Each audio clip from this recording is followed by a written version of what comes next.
Hello everybody, hope you're having a fantastic day today. Thank you so much for checking out my video. Today I'm going to be showcasing a basically invincible holy fire build. And of course you can die in this build, but it's going to be really hard as I'm going to show you. So let's get into it.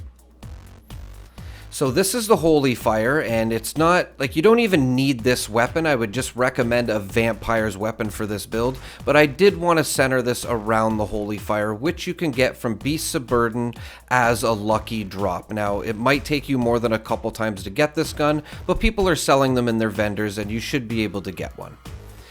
Okay, so to go over the special stats that I'm using, it's 10 strength, 1 perception, 3 endurance, 11 charisma, 10 intelligence, 7 agility, and 14 luck.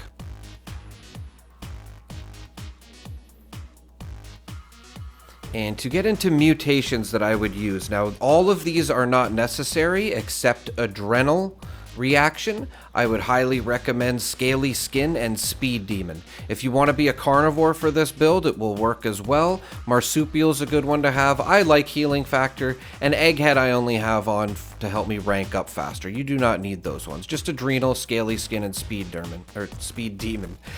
And here's the perk cards that we're going to be using.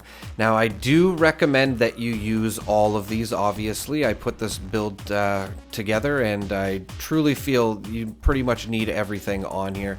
Although you can, mix match some perks if you want. But I do recommend you stick to this stuff.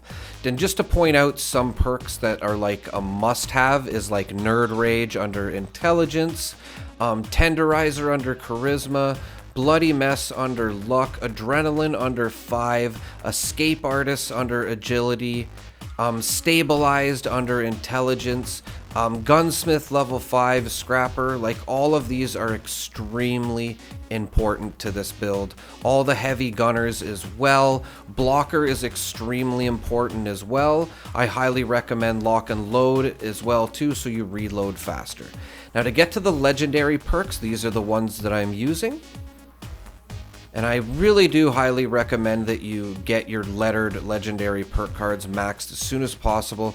And I just want to say, I do recommend Electric Absorption for this build, but since turrets and everything else are just not working properly right now and energy damage is just doing way too much damage, I would recommend just putting on Take One for the team. And even after they do fix it, I would recommend Take One for the team if you're fighting a queen with this build, or Earl, or any super tanky boss. But other than that, you'll be good with Electric Absorption once they fix the energy damage, if they fix it.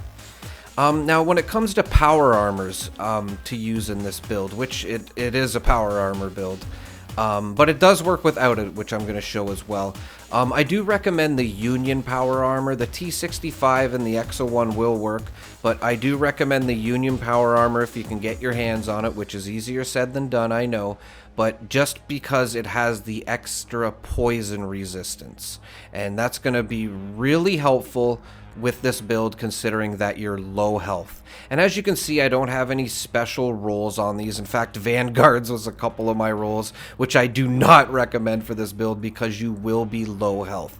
You're going to want to be at 20% or lower for your health for this build. I can't stress that enough, or this build will not work. And again, like I said too, it works very well in Uni armor, which I will link in the description if you're not familiar with Unyielding armor. And as you can see, this Unyielding set that I use is Secret Service, which I highly recommend as well. But it's not a necessity. You should be in a power armor most of the time for this build. But I just wanted to show too that Unyielding armor works well, and I'm not necessarily using a special Unyielding armor here. In fact, I just use this armor to level up quickly. As you can see, I have a flannel shirt on, which ups my intelligence. If you're out of power armor with this build, I highly recommend the Shielded Brotherhood soldier suit, soldier suit, if you can get your hands on it. That shielded lining can maybe be a little bit tricky to find, but I do recommend it if you can get your hands on it.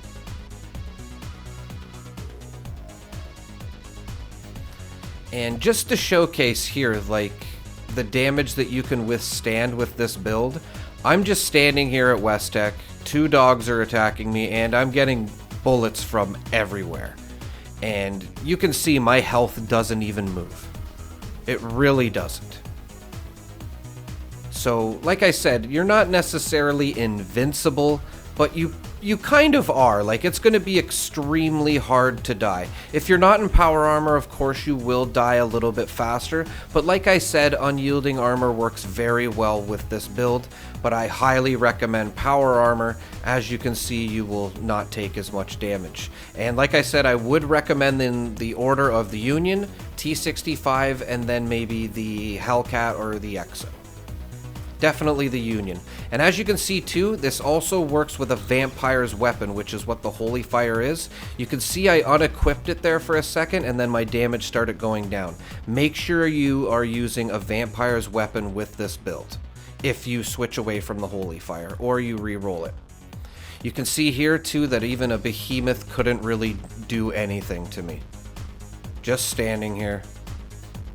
I didn't take any chems or anything like that to help, you know, my damage resistance or anything. That's just how good this build is, and I assure you that you're going to love this build. And again, it might take you a little bit of work to get everything for it, but it'll be worth it in the long run. Just to show this build against a Mirelurk Queen, I just want to show too the damage output for this build is very good as well. Especially with the Holy Fire, you can see what it's doing to a Mirelurk Queen here. Just destroys her. So basically any regular mobs is going to just get destroyed. And I do recommend sneaking as much as possible with this build, as you can see I'm doing in West Tech here. Just tapping the fire button, you can see how much damage it does. But I do recommend sneaking because the Flamer is especially good while sneaking, because when you fire it, it doesn't seem to affect your stealth very much. So, highly recommend sneaking as much as you can with this build. As you can see here, I snuck up to a behemoth and took him out very quickly. And then I just decided to, pretty much run at these guys. The stealth wasn't working at this point anymore, but you can see it just obliterated them. Now here I am sneaking up to a behemoth. You can see the damage it does is just ridiculous. So again, try to be sneaking if you can. It's not like a necessity that you sneak. You can see if you're just fighting regular mobs, like, you're gonna destroy them. Like, that was like what, 10 plus scorched, I think, right there in a couple of seconds. Just crazy. And super mutants, which are probably the tankiest regular mob enemies, you can see it just destroys them. Even that level 100 was like instantly killed. And just to point out too, with the alien event going on, this build works especially good against the aliens. You're gonna love this build if you're having trouble with the aliens. Even the flying robot ones, which are the more tankier ones, just destroys them.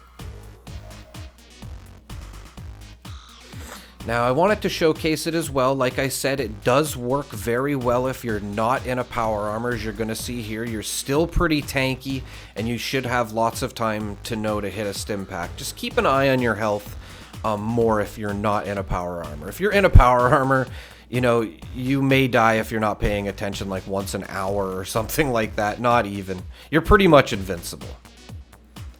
And another thing with this build is that Scorched Beast can be a little bit tough to get because they are in the air and the Flamer won't necessarily reach them. So I just wanted to point out as well, unless, when they land, you can see it'll absolutely just destroy them. But if you are having a problem with getting them to land, I do have an answer for that, is that this build works great with other LMG weapons. So just keep that in mind. You could use any light machine gun with this build. They work great. As you can see, a 50 cal here just destroys enemies. And again, I do recommend vampire weapons, so if you can get your hands on them, it would be better. I'm using an anti-armor 50 cal. This is actually Final Word. And as you can see, I can more than keep myself alive without the vampire's effect. But you really do want to be using vampire weapons just to keep yourself alive, because Ricochet will be going off, and Ricochet and vampire weapons go very well together. Just one-shotting Mirelurks here with a plasma caster just to showcase a lot of damage that this weapon can do. Or this build, I should say. And that's pretty much it, everybody. Let me know if you have any questions. I will get back to you as soon as possible. I apologize if I left anything out. Again, I will get back to you in the comments. If I did leave anything out, let me know in the comments and I'll possibly pin your message or just, make sure people find that information as well, which I'm sure. And I always recommend reading the comments in case stuff like that does happen where I do miss some information. Thank you so much for watching, everybody. Have a great day.